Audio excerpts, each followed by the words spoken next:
Hi everyone, this is the dissection of the crayfish, and we're doing this following the Apology of Biology's Module 12, a crayfish dissection, which is in your textbook on page 373. So anyway, we're going to go ahead and look at the external anatomy of the crayfish. So the things that you will need obviously is your crayfish, and unfortunately ours has lost his first chiliped. It has come off, but that's all right.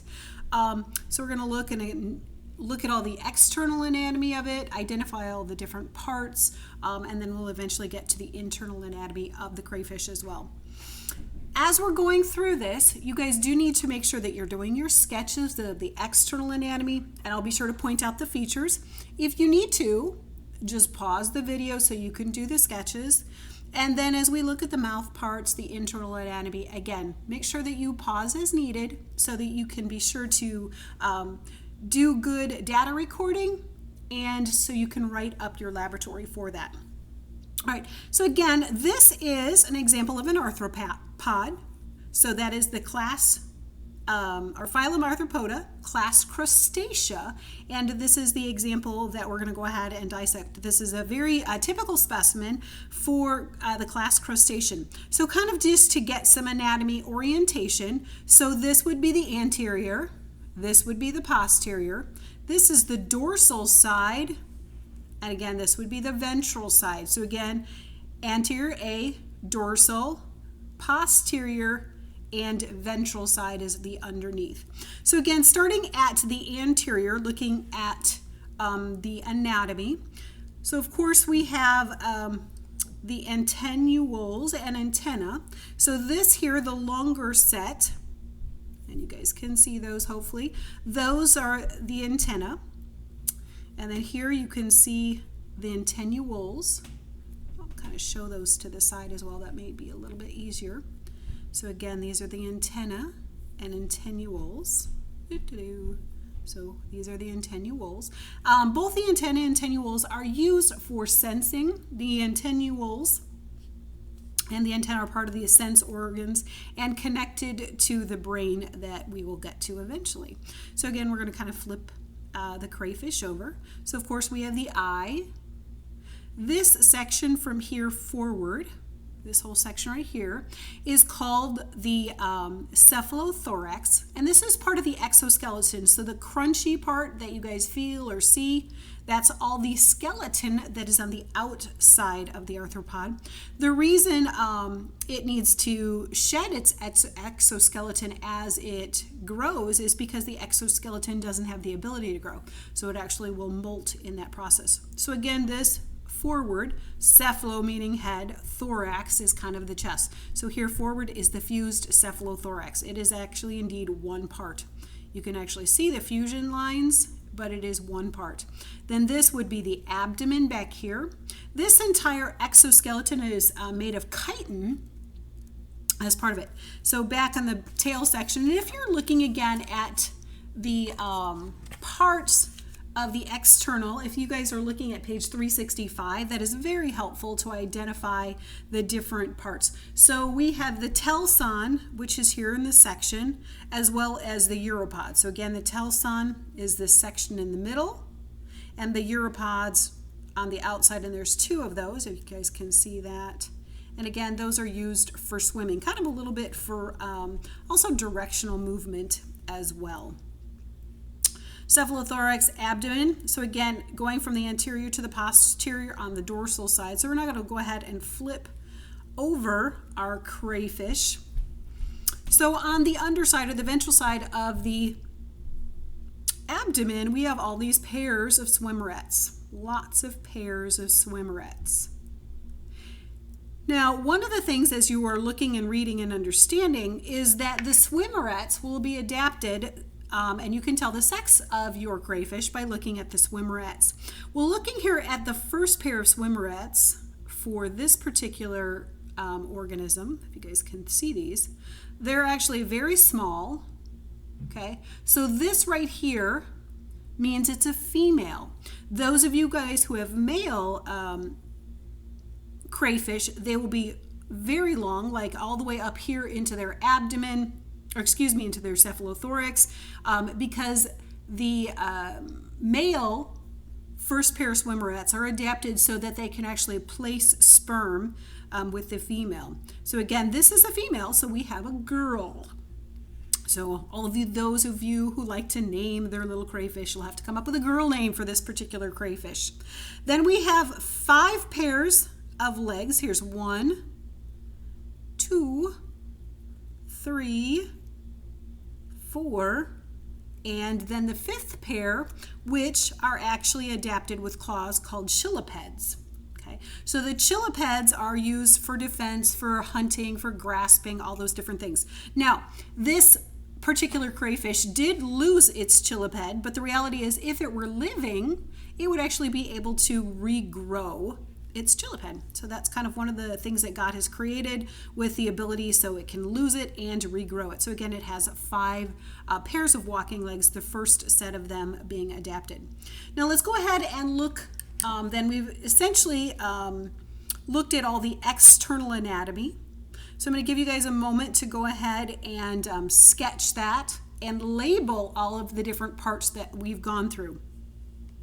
At this point, we're going to continue following along in again on your lab. So we have accomplished number 1, looking at the exterior features labeled in 12.2. We're going to look at the ventral side up and look at the mouth parts themselves. So the mouth is, of course, on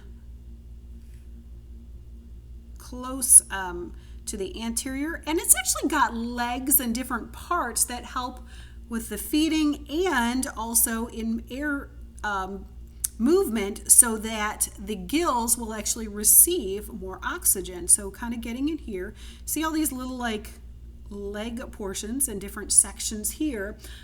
So we have the mandibles, which are right here, and the mandibles, if you can get them open, they actually move horizontally versus vertically. Here you can kind of see that moving horizontally versus vertically. So our jaws, and that's what a mandible is, moves vertically versus for the crayfish it moves horizontally. So it's got maxillipeds. You guys see the pairs of maxillipeds right here. And there's another set. So there's 1, 2, 3. And then also this is the maxillae, which are like these larger, almost leg-like structures, appendages, that again are around the mouth, if you guys can see these. And I'm following your instructions, you can actually pull those out, which works sometimes and sometimes not so much. So actually you can pull that out. So that is indeed what that looks like for femur maxillae, and then we can pull out the maxillipeds. So essentially pull out the different, there's 2 of them, 1 and 2, kind of looking at the different things. And again, the maxilla peds go around it. And here you can hopefully see, again, that mandible. You can see it right here, and they go back and forth. So there's the opening in the middle, and kind of move it back and forth. Okay. All right, continuing on.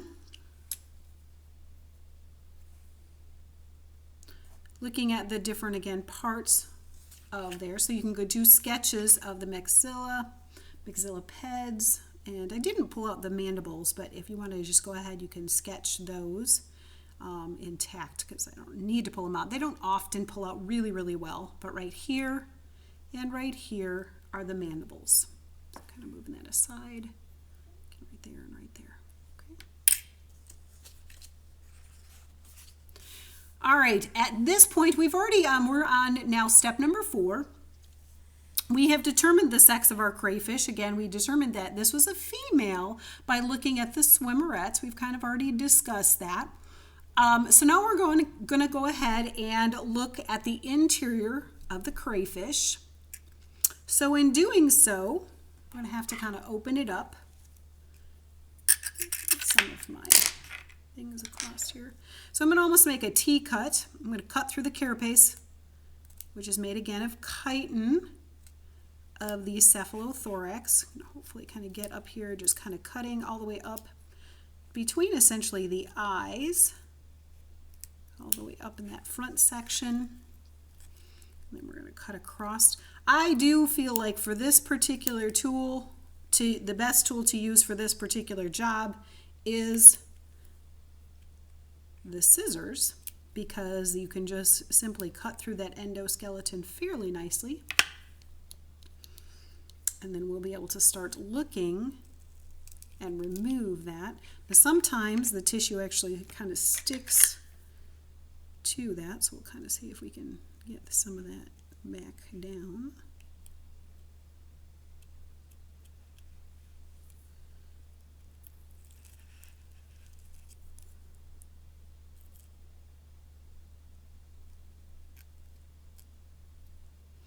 Seeing the gills here. Can you guys see these feathery gills that kind of go across? Definitely great looking feathery gills over here.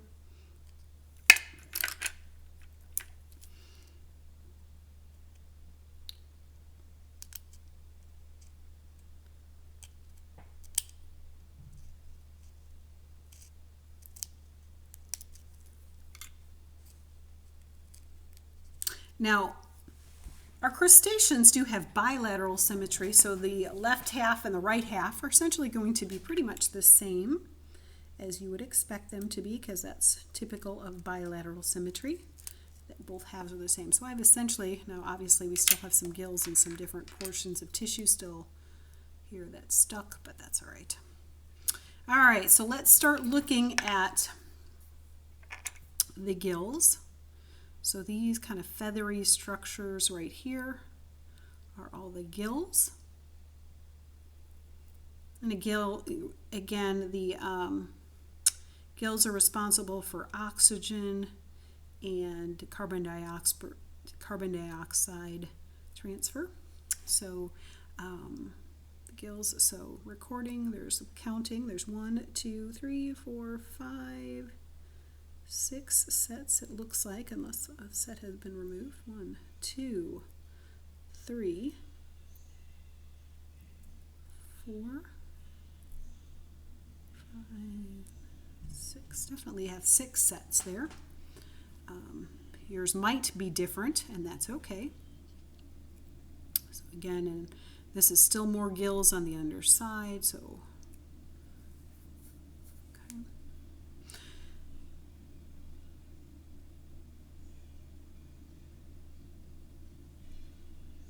all right, we're on to number 7. It says pull off the walking legs. So again, the walking legs are the legs that are here on the ventral side. So we're going to go ahead and remove those.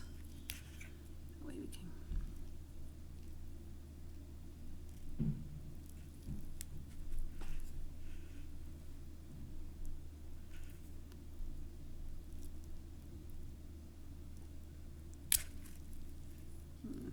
That removes some gill with it. Maybe that's not.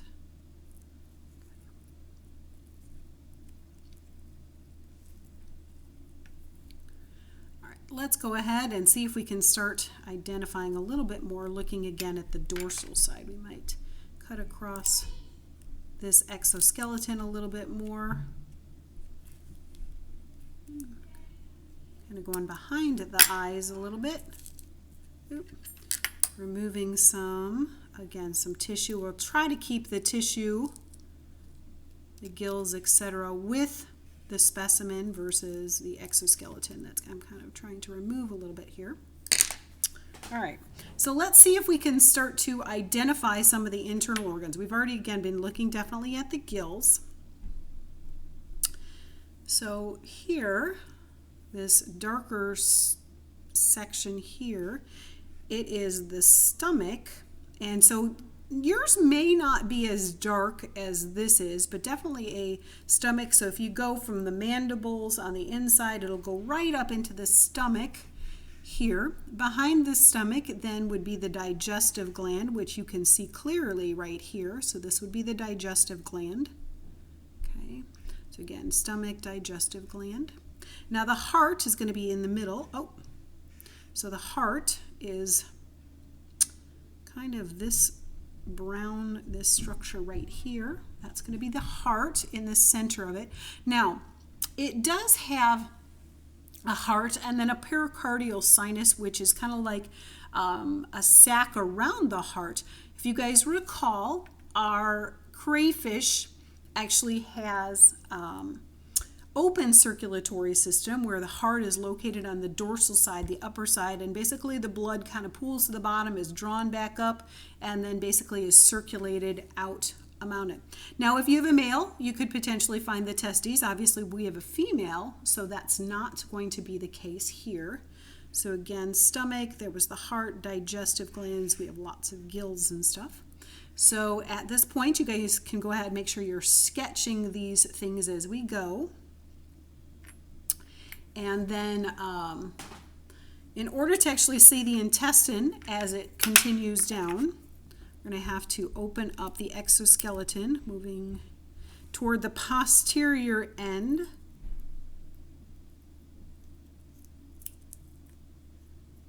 Of our crayfish.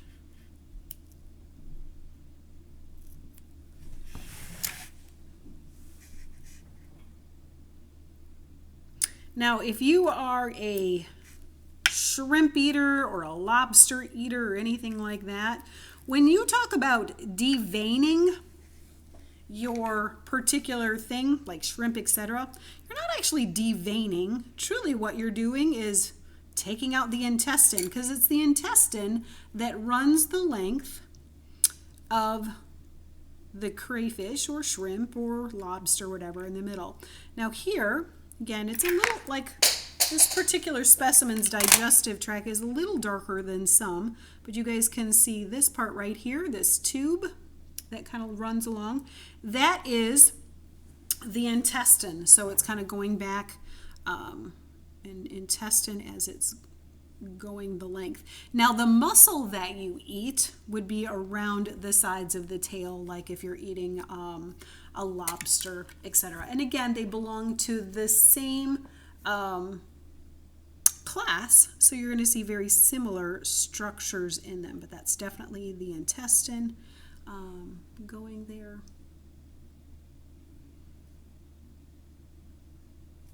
Let's see if we can find the blood vessel as well, but that darker one is definitely the intestine. It is not the blood vessel.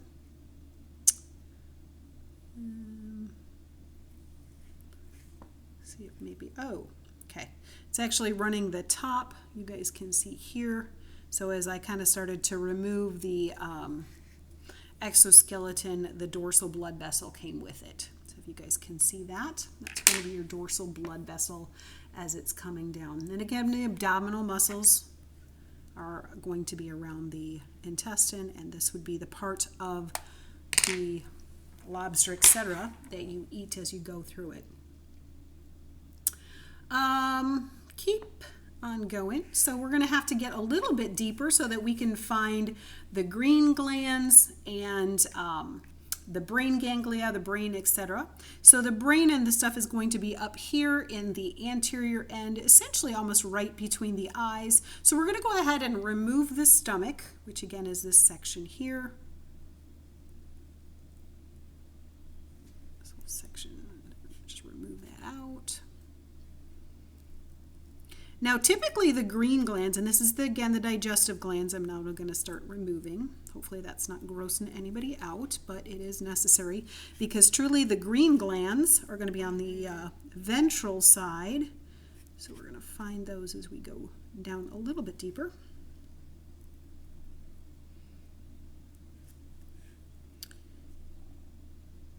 Now the coloration in this particular specimen is a little bit different than what you may find. So right down here, if you guys can see that, there's like kind of almost like a sac-like thing, and that is going to be the green glands. Some of yours truly might be more green in color. This seems a little bit more gray in color, but there's a green gland right down there, and there'll be a similar green gland right here on this side, if you guys can see that. And then, can you guys see these like cords right there that I kind of literally have underneath? And I can make this a little bit larger. Okay, these cords right there, can you guys see those?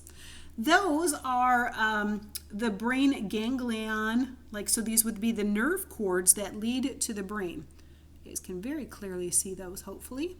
And again, the brain is essentially going to be right between the eyes on the forehead, but that it would be the nerve cords for the specimen. All right, I believe that we have basically identified the different parts of our crustacean. Again, this is a crayfish and belongs to class Crustacea, phylum Arthropoda. Make sure as you guys are doing the lab write-up that you are labeling all of the external anatomy that we've gone through, as well as pause the video to identify the different internal anatomy. Do follow along as you are watching the video in your lab, which is again on page 373, 374, and 375. When you are done doing your lab alongside me, do make sure that you clean up your specimen, clean up your trays. Your specimen can just go in the garbage, and you can keep your equipment, wash it, dry it, and keep it safe for next time. So thanks. I hope you guys learned a lot as we did this together.